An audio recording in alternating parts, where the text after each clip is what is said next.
समीचीन विकल्पों का सम्यक समाधान। सुनिए परम पूज्य श्रमण श्री सुप्रभ सागर जी महाराज के मुखारबिंद से YouTube चैनल सुप्रभ उवाच पर शुभाशीष परम पूज्य श्रमणाचार्य 108 श्री विशुद्ध सागर जी महाराज। सानिध्य श्रमण सुप्रभ सागर जी महाराज, श्रमण प्रणत सागर जी महाराज। पुण्य आर्जक श्रीमती मधुबाला सुरेश चंद जी पाटोदी, बेटी दामाद श्रीमती विनीता अर्पित जी पहाड़िया मंडीदीप, बेटे बहू मोहित अंकिता पाटोदी, रोहित मुस्कान पाटोदी, अभी नैवेद्य जीने भव्य एवं समस्त पाटोदी परिवार। जैन बर्तन भंडार छिंदवाड़ा। ओम नमः सिद्धेभ्य। नमो नमः सत्हितंकराय वीराय भव्याम्बुजभास्कराय अनंतलोकाय सुरार्चिताय देवादिदेवाय नमो जिनाय देवादिदेवाय नमो जिनाय। पंच परमेष्टि भगवान की परम पूज्य आचार्य भगवंत गुरुवर विशुद्ध सागर जी मुनि महाराज जी की परम पूज्य मुनि श्री सुप्रभ सागर जी महाराज जी की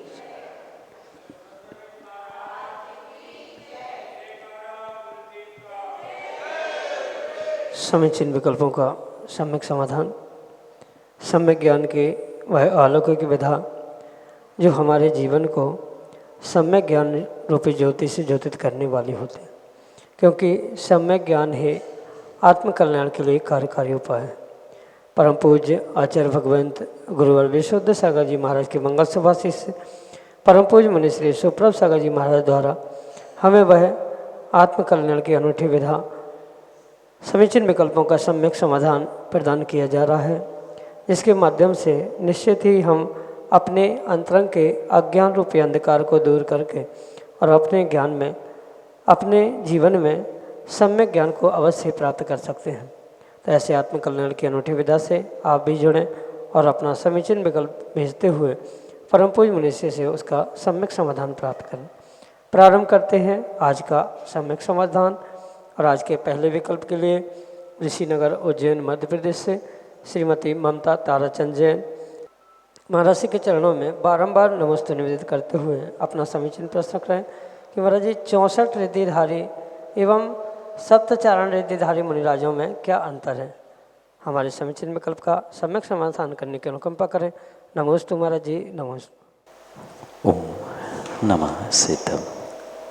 परम पूज्य आचार्य भगवान गुरुवर विशुद्ध सागर जी महाराज की, परम पूज्य मुनि श्री सुप्रभ सागर जी महाराज जी की,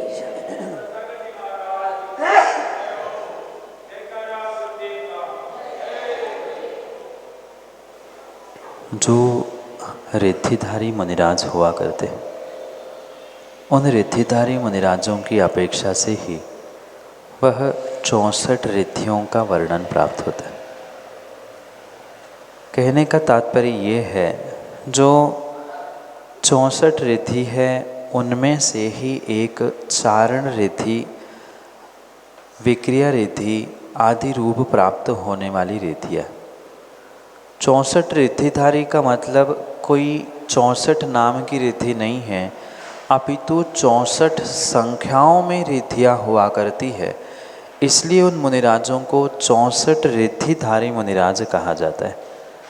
उनमें से वह जो अनेक रिद्धियाँ और उनका विभाजन किया जाता है, बुद्धि रिद्धि, विक्रिया रिद्धि आदि आदि रिद्धियों में से ये चारण रिद्धि यानी गमन करते रूप जो विशेष रिद्धि को प्राप्त किया जाता है, वह चारण रिद्धिधारी मुनिराज की श्रेणी में आने वाले मुनिराज कहे जाते। दोनों में मुख्य यही अंतर है कि 64 रिद्धिधारी यानी 64 रिद्धियाँ जिनको प्रकट हो चुकी है, ऐसे जो तीर्थंकर अरिहंत देव है वह 64 रिद्धिधारी मुनिराज की श्रेणी में आते हैं। और जिनको 64 नहीं अपितु 64 में से ही एक चारण रिद्धि प्रकट होती है, उन मुनिराजों को चारण रिद्धिधारी मुनिराज कहा जाता है। जैसे पूरी रिद्धियों का एक साथ प्रकटीकरण केवली तीर्थंकर भगवान को होता है, पर आवश्यकता नहीं है कि सभी मुनिराजों को 64 ही रिद्धियाँ प्राप्त हो। नमो जिनाणम यानी केवल ज्ञान होना, अवधि ज्ञान, मनपर्य ज्ञान, कोष्ठ विद्धि आदि आदि जो ये 64 रिद्धियों का वर्णन है, केवली भगवान इन सबको प्राप्त कर चुके हैं और इनमें से एकाध रिद्धि जिनको प्राप्त होती है वो उस रिद्धि के ही धारी मुनिराज कहलाते हैं। जैसे विक्रिया रिद्धिधारी मुनिराज, अक्षिण महानस रिद्धिधारी मुनिराज, चारण रिद्धिधारी मुनिराज। तो तत्त रूप रिद्धियों को प्राप्त करने वाले, एक दो रिद्धियों को प्राप्त करने वाले उस संज्ञा के रिद्धिधारी मुनिराज कहलाते हैं। और सब कुछ जिनके पास है यानी 64 की 64 रिद्धियाँ जिन्होंने प्राप्त कर ली है वे 64 रिद्धिधारी केवली भगवान, केवली मुनिराज, उन्हें 64 रिद्धिधारी मुनिराज कहा जाता है। और मात्र चारण रिद्धि जिनके पास है, गमनागमन के निमित्त से प्राप्त होने वाली, वह चारण रिद्धिधारी मुनिराजों के श्रेणी में आने वाले मुनिराज है। यही इन दोनों में अंतर है जो कि आपके लिए सम्यक समाधान से। सादतगंज लखनऊ उत्तर प्रदेश से सुविधि जैन अगले समीचीन विकल्प के। नमोस्तु महाराज जी, नमोस्तु नमोस्तु। महाराज जी, रोज़ की दिनचर्या में हम ऐसे क्या कुछ परिमाण के लिए नियम लें कि जिससे जो पाप बेफिजूल में लग रहे हैं वो ना लगे। नमोस्तु महाराज जी। परिग्रह परमाण व्रत कोई श्रावक जीवन पर्यंत भी ले सकता है, जिससे बहुत मात्रा में होने वाली जो हिंसा, पाप आदि कर्मों का आश्रय है उससे वह अवश्य ही आजीवन तक बचता है। माना कि भविष्य के बारे में श्योरिटी ना होने के कारण या आगे क्या होगा ये ना पता होने के कारण कोई व्यक्ति, कोई श्रावक एक एक दिन, एक एक महीने, 15 दिन या सीमित समय के लिए भी परिग्रह परमाण व्रत धारण कर रहा है, तो भी उसमें किसी प्रकार से कोई दोष नहीं है। बहुत अच्छी बात है। जीवन पर्यंत हम अरबों खरबों की सीमा बना ले और पुनः प्रतिदिन या प्रति माह उसमें और सीमा बनाए। मतलब जीवन पर्यंत हम मात्र 10 किलो सोना ही अपने नाम से रखेंगे, उतना होना संभव नहीं होता, पर जीवन भर के लिए हमने 10 किलो सोने की सीमा बनाई। अब हमें पता है आज हमें कोई सोने के गहनों का प्रयोग करना नहीं है, कहीं बाहर जाना नहीं है या अन्य कुछ नहीं है, तो उस समय पर हम पुनः प्रतिदिन नियम ले सकते हैं। आज मैं मात्र गले में पहने हुए इतना हार या अंगूठी, इसके अलावा सोने का प्रयोग नहीं करेंगे, या अन्य भी किसी प्रकार के परिग्रह परिमाण का प्रतिदिन आप संकल्प पूर्वक नियम ले सकते हैं। क्योंकि श्रावक अवस्था में ये तो लगभग बोध व्यक्ति को होता ही है कि आज दिन भर में हमें क्या करना है। तो 24 घंटे में मैं इतना ही कार्य करूँगा, इतने ही वस्त्र बदलेंगे, इतने ही बार भोजन करेंगे, इतना ही द्रव्य इकट्ठा करेंगे, आदि आदि रूप प्रतिदिन हम अपने बुद्धि से, विवेक से उसका नियम लेते हुए संकल्प कर सकते। आवश्यकता नहीं है कि बहुत बड़ा नियम लेने से ही बहुत बड़ा पुण्य मिले। प्रतिदिन लिए जाने वाले इन छोटे छोटे संकल्पों से, व्रतों से भी पूर्ण रूप से हम बहुत सारे पाप को कम करने का और पुण्य को प्राप्त करने का पुरुषार्थ जीवन में अवश्य ही कर सकते।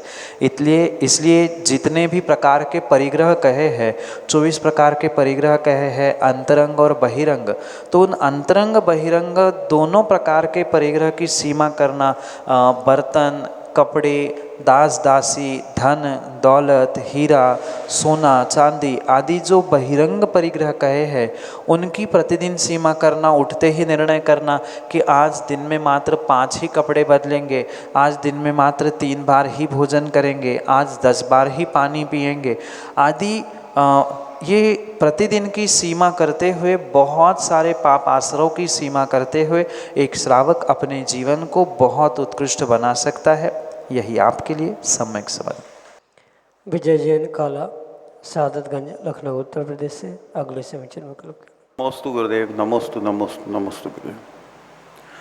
गुरुदेव, अनेक बार देखा गया है कि हम किसी को जानते नहीं, उससे परिचय नहीं, लेकिन वो हमारे सामने आते तो अचानक से उसके प्रति नफरत उमड़ पड़ती है, मन करता है इससे लड़ लें। और कुछ ऐसे होते हैं जिनसे कभी कोई परिचय नहीं, कोई संबंध नहीं, कुछ नहीं, वो सामने आते हैं तो लगता है कि हमारे जाने पहचाने हैं, इनसे हमको मित्रवत व्यवहार करना चाहिए, इनसे मीठा व्यवहार करना चाहिए। ऐसा क्यों होता है? ये बिल्कुल सत्य है और लगभग सभी संसारी जीवों के साथ ही देखने के लिए आता है कि कई सारे ऐसे अनजान व्यक्ति हैं जिनके प्रति सहज प्रेम उमड़ पड़ता है। कुछ ऐसे होते हैं जो आपका कोई काम बिगाड़ते भी नहीं हैं, पर फिर भी ऐसे लगता है ये क्यों बगल में आके बैठ गए। भले ही हम नफ़रत नहीं कर पाए या लड़ भी नहीं पाए, पर फिर भी रह रह के लगता है अरे यार ये दूर चला जाए, इससे मैं उठ के दूर चला जाऊं। और कोई ऐसा होता है कि दूर बैठा है पर जाके मैं उनसे बात करूं, वो बात करे, ये कहीं ना कहीं मन में लगता है। इसके पीछे पिछले जन्म का कुछ ना कुछ कर्म का नियोग ही स्वीकार करना होगा, अन्य उसके पीछे कोई भी कारण नहीं है। क्योंकि जो भी संबंध वर्तमान में बनते हैं, बिगड़ते हैं, ये कहीं न कहीं संसारी जीवों के पूर्व कर्म बंध की व्यवस्था से ही होते हैं। चाहे घर परिवार में बने हुए संयोग हो, मित्र शत्रु रूप बने हुए संयोग वियोग हो, ये सभी पूर्ण और पूर्ण रूप से कहीं न कहीं व्यक्तिगत रूप से पिछले पर्याय के निमित्त से बने हुए कर्मों के नियोग ही वर्तमान में उदय में आ रहे। अगर आगम का दृष्टांत पुराण ग्रंथों से हम समझे तो राम, रावण और सीता ये मात्र रामायण के काल में ही एक साथ नहीं थे, अपितु उसके पूर्व कई भवों से वे एक साथ ही थे। और उस सीता के जीव के पीछे ही राम और रावण कई भवों से लड़ते आए हैं, ये सत्यता है। और इतना ही नहीं, जो सीता के पीछे रावण नरक पहुंचा है, वही रावण आने वाले समय में तीर्थंकर बनेगा और उसके मुख्य गणधर के रूप में सीता का जीव ही पहुंचेगा, तभी भगवान की दिव्य ध्वनि गिरेगी। ये किसी ने बनाई हुई व्यवस्था नहीं है, ये कर्मों के नियोग ही व्यक्ति अपने व्यक्तिगत परिणाम परिणति से तय करता है, जो पिछली पर्यायों में कर्म बंध के रूप में आपके आत्मा में चिपक चुके हैं। और इसी कारण से बिना मुलाकात, बिना पहचान के भी किन्हीं व्यक्तियों से सहजता से बोलने की इच्छा होती है, किन्हीं को भगाने के भाव होते हैं। ये मात्र और मात्र कर्म बंध विशेषता, यानी कर्म बंध की ही ये विशेषता है। अलंग शक्तिर्भवितव्यतेयम, ये तो अलंग शक्ति है, इसके लिए कोई तर्क, लॉजिक, कोई सिद्धांत लागू ही नहीं होता है। आचार्यों ने स्पष्ट कहा है, नियोग से ही ये कर्मों की व्यवस्था बनती है, बिगड़ती है, और उसी कारण से ये व्यक्ति अच्छे बुरे लगते हुए उनसे संबंध स्थापित होते हैं। यही आपके लिए सम्यक समाधान। एकाग्र जैन, सादतगंज, लखनऊ, उत्तर प्रदेश से अगले सेमीचन में कल्पना। नमस्ते महाराज जी, मेरा प्रश्न ये है कि हम लोग मुनि श्री के आगे 108 क्यों लगाते हैं? नमस्ते। जो मुनि श्री के आगे, मुनि महाराज के आगे 108, शुल्लक, शूलिका, आरिका आदियों के आगे 105 और भगवान के आगे जो 1008 ये अंग जोड़े जाते हैं, ये कोई शौक़ से या बिना कारण के दिखावे के लिए नहीं, अपितु कुछ विशेष गुण इन जीवों में होने के कारण से उनकी वैसी पहचान बनी रहे, इसलिए उन अवस्था विशेष या उन पद विशेष जीवों के लिए उन संख्या से उल्लेखित किया जाता है। जैसे भगवान के आगे 1008 पारसनाथ भगवान, 1008 महावीर भगवान कहा जाता है, तो वे 1008 गुणों से युक्त है। इसके अलावा उनके शरीर पर 1008 शुभ लक्षण होते हैं, उनको 1008 नामों से सौधर्म स्तुति करता है। ये अनेक कारण होने से भगवान के आगे भी 1008 लिखा जाता है। मुनि श्री के आगे या मुनि महाराज के आगे जो 108 लिखा जाता है, उसके पीछे भी यही कारण है कि जो साधुओं के मूल गुण हैं वो तो 28 मूल गुण है ही है, पर उसके अलावा भी कुछ उत्तर गुणों से युक्त साधु परमेष्ठी हुआ करते हैं। चाहे वे आचार्य उपाध्याय साधु कोई परमेष्ठी क्यों ना हो, पर उनके मूल और उत्तर गुण, मूल गुण तो 28, 36 और 25 हुआ ही करते हैं। उसके अलावा कुछ विशेष उत्तर गुणों को भी मुनिराज प्राप्त करते हैं और उन मूलोत्तर गुणों को, यानी मूल गुण और उत्तर गुण, उन दोनों को मिला के संख्या 108 होती है। इसलिए मुनिराजों के आगे 108 मुनिश्री ऐसे करते हुए संख्या जोड़ी जाती है। उनमें से 3 गुण आरिकाओं में कम हुआ करते हैं, इसलिए आरिकाओं के आगे 105 लिखा जाता है। और शुल्लक शुल्लिका भी उन्हीं आरिका के तरह उस मार्ग पर आगे बढ़ने वाले होने के कारण से उनको भी 105 संख्या से संबोधित किया जाता है। ये गुणों की पहचान करने वाले संख्यात्मक शब्द उन परमेष्ठी के निमित्त से समझना, जो कि आपके लिए सम्यक समाधान से। सुरभि जैन, ऐसबाग, लखनऊ, उत्तर प्रदेश से अगले समीचीन विकल्प करें। दोनों महाराज के चरणों में मेरा कोटिशय नमन। नमोस्तु महाराज। महाराज श्री, जो हम पंच परमेष्ठी की आरती करते हैं तो उसमें छठी 11 प्रतिमाधारी बोलते हैं, तो कुछ लोग बताते हैं कि इसमें हम लोग, क्योंकि हम वीतराग प्रभु की सिर्फ आराधना करते हैं, तो 11 प्रतिमाधारी की हमें आरती बोलनी चाहिए कि नहीं? इसमें क्या हमें मिथ्यात्व का दोष लगता है? नमोस्तु महाराज। माँ, वर्तमान में कुछ ऐसे तथाकथित ज्ञानी हो चुके हैं जिनको आगम का ज्ञान हजम नहीं हो रहा है। वे ही कुरापति दिमागों को लगाते हुए आगम की इन व्यवस्थाओं को बदलने के लिए बहुत सारी सम्यक मिथ्यात्व की बातें करते। पहली बात तो ये समझे कि आगम में जब ये विधाएं पहले से प्राप्त हो रही है, तो क्या पूर्वाचार्यों को, पूर्व विद्वानों को और पूर्व साधु श्रावकों को क्या इतना विवेक नहीं था कि उस ज़माने में उन्होंने ऐसी आरती लिखते समय या ऐसे पद्य लिखते समय उन्होंने क्यों नहीं टोका? क्या आज के विद्वान, आज के ज्ञानी ज़्यादा ज्ञानी हैं उन बुज़ुर्ग आचार्य और बुज़ुर्ग पीढ़ी से? ये बहुत बड़ा प्रश्न मेरा उन सभी से और आपसे भी है। अगर पुराने ज़माने के विद्वान, पुराने ज़माने के साधु आचार्य और आपके बुजुर्ग भी समझदार थे, ऐसा आप मानते हैं, और उन्होंने जब ये व्यवस्था आगम के परिप्रेक्ष्य में लिखी है, तो उसको मिथ्यात्व व कहने वाला घोर मिथ्या दृष्टि है, ये समझने की आवश्यकता है। ये जो तर्क दिया जा रहा है कि किसी श्रावक की, कपड़ेधारियों की आरती कैसे की जा सकती है, मात्र हम तो वीतराग प्रभु और पंच परमेष्ठी को ही मानते हैं, तो ये उनका तर्क नहीं है, अपितु आगम को तोड़ने वाला कुतर्क है, यानी तर्क नहीं तर्काभास है। ये लॉजिक नहीं हो सकता, क्योंकि वीतराग प्रभु की पूजा, वीतराग पंच परमेष्ठी की पूजा होने पर भी कुछ ऐसे स्थान हमारे जिनागम में कहे हैं जो श्रावकों के लिए बहुत श्रेष्ठ हुआ करते। अगर सम्यक दर्शन के 25 गुण और 25 दोष आपने सुने होंगे, तो उसमें 6 आयतन या 6 अनायतन की बात कही। तो 6 आयतन वो होते हैं सच्चे देव, सच्चे शास्त्र और सच्चे गुरु।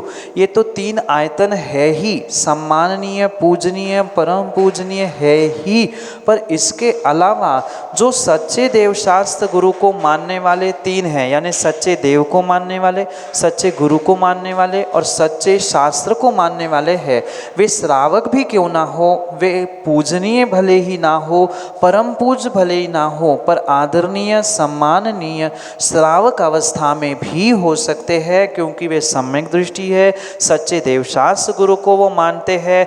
आयतन होने के कारण से एक सम्यक दृष्टि जीव को उनका सम्मान करना ये आवश्यक है।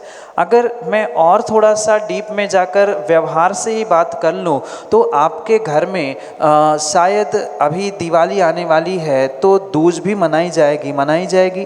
तो दूज के दिन आप कपड़ेधारी भाई की आरती लेकर कैसे आरती कर सकते हैं? फिर तो हर साल जो आरती भाई की करता है, चाहे रक्षाबंधन का दिन हो या भाई दूज का हो, वो तो सभी मिथ्या दृष्टि हो गए। इस अपेक्षा से संसार में तो कोई सम्यक दृष्टि हो ही नहीं सकता।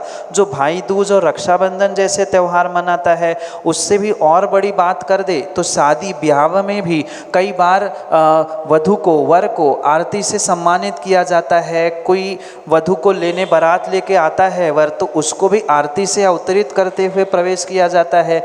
घरों में भी आरती दिए लगाए जाते हैं। किसी बच्चे का जन्मदिन होता है तो माँ भी उसे तिलक लगाकर आरती करती है। क्या माँ इन सभी सिचुएशन में वह माँ, वह पत्नी, वह बहन सभी मिथ्या दृष्टि हो गए? तो फिर तो कोई स्त्री शायद सम्यक दृष्टि इस संसार में हो ही ना। और स्त्री क्या, जो बेटी के पिता होते हैं वो भी उस दामाद को घर आते ही उसका सम्मान करते हैं। पहली बार आए हुए दामाद को उसके पाँव भी पखारे जाते हैं, पैरों पे पानी भी डाला जाता है, उसको दीपक से आरती भी करते हुए आह्वानित किया जाता है। तो क्या ये सभी करने वाले मिथ्या दृष्टि है? इन सभी बातों को आगम के परिप्रेक्ष्य में विवेक पूर्वक अनेकांत से समझने की आवश्यकता है। हमारे लिए पंच परमेष्ठी परम पूज्य है, इसमें कोई शंका नहीं है। हम वीतरागी के आराधक हैं, हमें वीतराग बनना है, ये भी परम सत्य है। पर जो हमसे श्रेष्ठ है, ज्येष्ठ है, सम्माननीय है, उनको उनकी योग्यता से अगर हम सम्मान दे रहे हैं तो वो किसी भी प्रकार से मिथ्यात्व के कोटि में आता ही नहीं है। अगर 11वें प्रतिमाधारी शुल्लक, शुल्लिका, आरिका आदियों की अगर आरती करना, पूजन करना, इसे सर्वथा मिथ्यात्व ही स्वीकार किया जाएगा तो फिर तो व्यवहार रूप से कोई भी किसी की आरती कर ही नहीं सकता। जो त्यौहार मनाए जाते हैं वे सभी मिथ्या हो जाएंगे और सब मिथ्या दृष्टि ही है। फिर त्यौहार करने का औचित्य वहाँ क्या बनता है, ये भी समझने की आवश्यकता है। उन विद्वानों को पहले तो ये विवेक रखना चाहिए कि फोटो, तस्वीर, टीवी, मोबाइल आदि की आरती करना तो फिर भी मिथ्यात्व के रूप में आ सकता है, क्योंकि वह अतदाकार स्थापना है। पर जो श्रावक, श्रावकों से श्रेष्ठ है, जिसे श्रावकोत्तम कहा जाता है, 11 प्रतिमाधारी शुल्लक या शुल्लिका, वे पूर्ण रूप से आपके लिए सम्माननीय है, आदरणीय है, पूजनीय है। पुनः समझना, परम पूज्य 5 ही परमेष्ठी है, उसमें आरिका को भी स्थान नहीं दिया है। पर फिर भी आरिका, शुल्लक, शुल्लिका वस्त्रधारी होने पर भी श्रावकों से श्रेष्ठ है, श्रावकों से सम्माननीय है। वह स्वयं तो श्रावक, ज्ञानी, तथाकथित आलू, प्याज और बोतल का पानी तो छोड़ नहीं रहा है और 11 प्रतिमाधारी की आरती करने को मिथ्यात कर रहा है। कहीं न कहीं वह आगम का ज्ञान उनको अजीर्ण हुआ है, अपच हुआ है। इसी कारण से वह दूसरे को मिथ्या दृष्टि कहते हुए, ऐसे क्रियाओं का निषेध करते हुए, वो आरती आदि पद्यों में सुधार करते हुए 7वीं आरती जिनवाणी की और पता नहीं बाहुबली स्वामी करते हुए बहुत सारा बदलाव हुआ है। फिर तो जिनवाणी माँ भी माँ के रूप में स्वीकार की जा रही है। फिर कल आगे कोई आएगा कहेगा स्त्री की कैसे आरती कर रहे हो, पर स्त्री की भी आरती नहीं करना चाहिए, उनके भी कपड़े होते हैं। तो इन तर्कों वितर्कों में, और मैं तो कहता हूँ कुतर्कों में ना जाए। हमारे बुजुर्ग आचार, हमारे विद्वान को जो पुराने उन्होंने लिखा है, उन्होंने कुछ सोच समझकर और विवेकपूर्वक ही लिखा है। इसलिए सुधारवादियों के सुधारों में आकर अपने सम्यक की हानि ना करे। जो जैसा चल रहा है वैसा करे। नहीं समझ में आए तो निर्ग्रंथ गुरुओं से सोच समझकर निर्णय करते हुए ही कुछ बदलाव करने का प्रयास करे, अन्यथा मिथ्यात्व में ना जाए। इस राग को प्राप्त करते हुए ही सम्यक को छोड़कर अधिकांश जीव आज मिथ्यात्व में जा रहे हैं। मात्र वस्त्रधारी होने से कोई वितरागता को नष्ट करने वाला नहीं होता है। आज जितने भी पंथों में बंटवारा होते हुए समाज में विखंडन दिख रहा है, ये मात्र और मात्र तथाकथित ज्ञानियों की छोटी सोच का ही नतीजा है। ये सोच समझकर निर्णय करे। जो लिखा है बिल्कुल सही लिखा है, जो जिस स्थान पे है उसको वैसा स्वीकार करे। पंच परमेष्ठी परम पूज्य है और ये भले ही पंच परमेष्ठी नहीं है, पर टेंड्स टू यानी बनने वाले वे पंच परमेष्ठी है, श्रावकों से कई गुना अधिक श्रेष्ठ है। इसलिए पूर्ण रूप से वे सम्माननीय, आदरणीय हो सकते हैं। उनकी आरती करने में किसी प्रकार से मिथ्यात्व का दोष है ही नहीं। यही आपके लिए सम्यक समाधान। समीचीन विकल्पों का सम्यक समाधान सुनिए परम पूज्य श्रमण श्री सुप्रभ सागर जी महाराज के मुखारबिंद से। YouTube चैनल सुप्रभ उवाच पर शुभाशीष परम पूज्य श्रमणाचार्य 108 श्री विशुद्ध सागर जी महाराज। सानिध्य श्रमण सुप्रभ सागर जी महाराज, श्रमण प्रणत सागर जी महाराज। पुण्य आर्जक श्रीमती मधुबाला सुरेश चंद जी पाटोदी, बेटी दामाद श्रीमती विनीता अर्पित जी पहाड़िया मंडीदीप, बेटे बहू मोहित अंकिता पाटोदी, रोहित मुस्कान पाटोदी, अभी, नैवेद्य, जीने, भव्य एवं समस्त पाटोदी परिवार, जैन बर्तन भंडार छिंदवाड़ा।